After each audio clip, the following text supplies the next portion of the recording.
I think the president is frustrated. Everybody is frustrated because what we saw happen for the past 4 years is unforgivable and can never happen again. And so certainly I don't mind the frustration. In a post on X, Blanche outlining his priorities as acting AG, backing the police, enforcing the law, and keeping America safe. Bondi's tenure as AG included a focus on violent crime, but also drew criticism from Republicans and Democrats over the handling of the Epstein files. Blanche confirming that has nothing to do with her stepping down. I have never heard President Trump say that the Attorney General that anything that happened to her had anything to do with the Epstein files. The change in DOJ leadership comes just over a year after Bondi was confirmed by the Senate in early 2025. The DHS shutdown now nearing 50 days. Republican leadership reaching an agreement to end it, but the House has not taken the vote yet. President Trump says he will soon sign an executive order to pay all employees at the Department of Homeland Security. NTD's Melina Weiskup has the updates. President Trump says he'll soon sign an executive order to pay all DHS employees. He wrote, "Their families have suffered far too long at the hands of Democrats." The move skirts congressional approval. House lawmakers have not yet returned to vote on a bill to end the shutdown. President Trump and Republican leaders have united around a two-track approach to fund the DHS and delay ICE and Customs and Border Protection funding until later this summer. What everybody realizes that, we have to do this now without Democrat votes. The Democrats, after we negotiated with them for 40 days on reforms, made it very clear they didn't really want reforms. While House Republican leadership agreed to the deal, some rank-and-file Republicans are sounding off.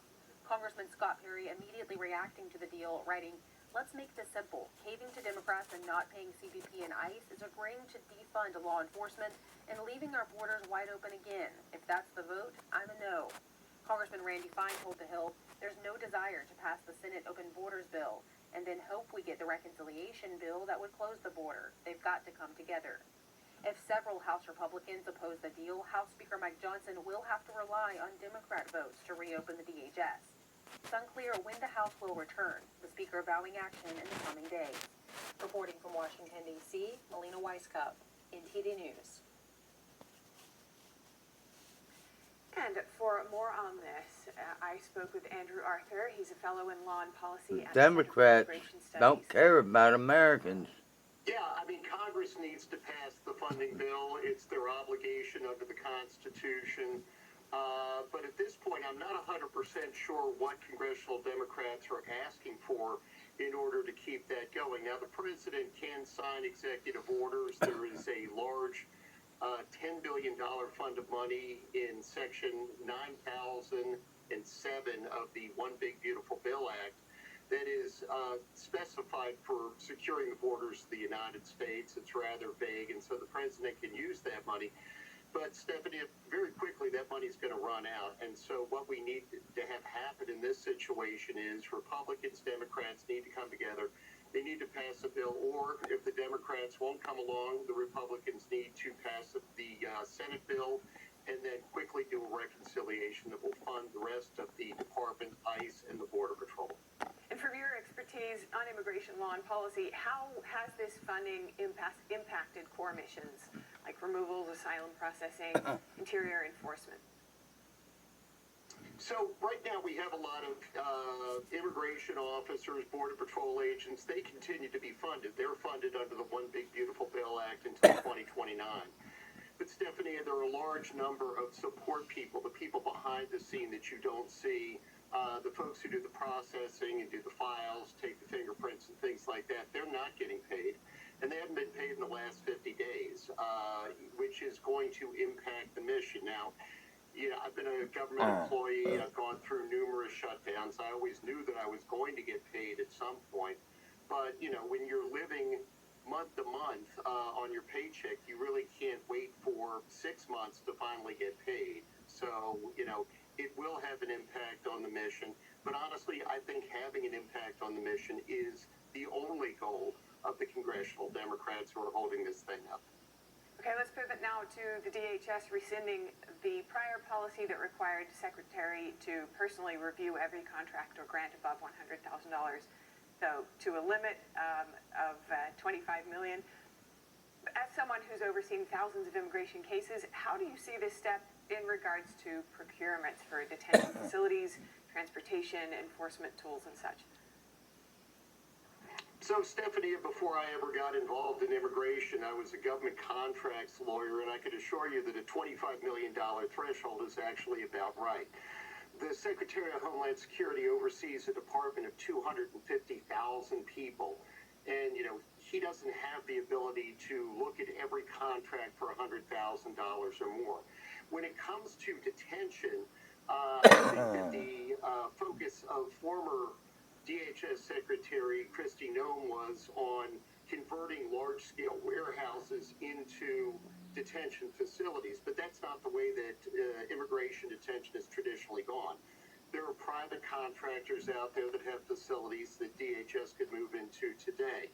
There are thousands of local jails and state prisons who would be happy to contract out beds on a daily basis to DHS. In fact, when I was a judge, I was at the York County Prison in York, Pennsylvania, because they sold about 300 beds per day at a cost of about $110 per day to the U.S. government. It was a win for the government because it was cheaper than buying their own facilities, and it was a win for the county because they made money off of beds that weren't being utilized. And that really needs to be where Secretary Markwayne Mullin goes as he's looking for detention space. The space is out there. They just need to ask, and they can start moving people in there today, tomorrow, next week. All right, and lastly, these developments, Trump working to pay DHS staff and the streamlining of contracting, come as battles over border funding continue, as you said. In your view, do these moves signal a broader push to make DHS more agile and accountable at the same time? Yeah, no, that's a very apt way to put it, Stephanie. This is an agency that has any number of masters. There are 5 committees in the House, as I count it. There's the Government Accountability Office. There's the Inspector General. So there's already a lot of oversight of these activities. But I think that, many Americans, many members of Congress, looked at what, happened in some recent actions. They had concerns. And so we do need to have additional accountability. The American people need to know that the government works for them. But at the same time, there is a mandate that the president came into office with to take bad people off of the streets and get them out of the country. We all agree on that. The latest Harvard-Harris poll, 77% of Americans favor deporting aliens who are criminals and here illegally. And so we need to get the funding in place to do that. I agree, we need to have accountability, but we also need to keep Americans safe. Well, it's great to hear your insights this morning. Thank you so much for your time, Andrew Arthur. Thank you, Stephanie. It's great to see you. Federal authorities in Los Angeles have arrested 8 people during several raids across Southern California dubbed Operation Never Say Die. According to the Justice Department, 15 individuals are charged in a hospice healthcare fraud scheme worth nearly $60 million. Prosecutors say those charged include nurses, a psychologist, and a chiropractor who allegedly exploited Medicare and private insurance. The FBI served arrest warrants in Covina, Anaheim, Glendale, and Lakewood, California, and as far away as Idaho. Investigators say some suspects ran fake hospice companies, enrolling patients who were not terminally ill to bill for unnecessary care. Medicare reimbursed these companies for services that were intended to go to patients dying from a terminal illness. Instead, these defendants recruited beneficiaries who were not terminally ill and paid them to pose as patients receiving hospice care. An Anaheim nurse is accused of filing fraudulent claims totaling more than $9 million, running a hospice that discharged most of its patients alive. When you go to hospice, you're going there to die. You're not supposed to have an 85 survival rate coming out of your hospice facility. That is 5 times more than the national average of 17%. Authorities say some patients were offered cash or gifts to sign up. In another case, prosecutors say a repeat offender received $4.2 million from Medicare. Nina Palma, 76 years old, 3-time convicted healthcare fraudster, who's actually in federal prison. She's charged in a new case because she perpetuated a new hospice fraud while she's in prison. Officials say the schemes not only cost taxpayers millions, but also put vulnerable patients at risk. The human cost should not be forgotten. If you're willing to steal money, The Biden from administration American people, fraud. from patients, you're willing to sacrifice their health and you're willing to give up their life. If convicted, the suspects face up to 10 years for healthcare fraud and up to 20 years for wire fraud. Christina Corona, NTD News. The Trump administration is rolling out a major change to firearms policy on U.S. military bases. Secretary of War Pete Hegseth signing a memo to allow uniformed service members to carry privately owned weapons on base for personal protection. It follows a series of shootings on military bases. Recent events like what happened at Fort Stewart, Holloman Air Force Base, or Pensacola Naval Air Station have made clear that some threats are closer to home than we would like. Effectively, our bases across the country were gun-free zones. Unless you're training, or unless you are a military policeman, you couldn't bring your own firearm for your own personal protection on to post. Well, that's no longer. The new memo allows defense personnel to carry their own firearms while off-duty on military bases, subject to approval. Under the policy, officials reviewing applications must apply a presumption of approval, meaning in case a request is denied, the decision must be explained in detail and in writing. The change follows a 2016 directive that set rules for who could carry firearms and how they could be used on military property. As a default rule, privately owned firearms were prohibited on defense property unless specifically permitted. In other war department out, in a post on X, Assistant War Secretary Sean Parnell saying General Randy A. George will be retiring from his position as the 41st Chief of Staff of the Army, effective immediately. The Pentagon thanking the general for his decades of military service. General George served in Iraq and Afghanistan before becoming senior military assistant to Defense Secretary Lloyd Austin. General George had been expected to serve through 2027 after a Senate confirmation in 2023. General Christopher Lenevy is set to serve as acting chief, according to multiple media reports.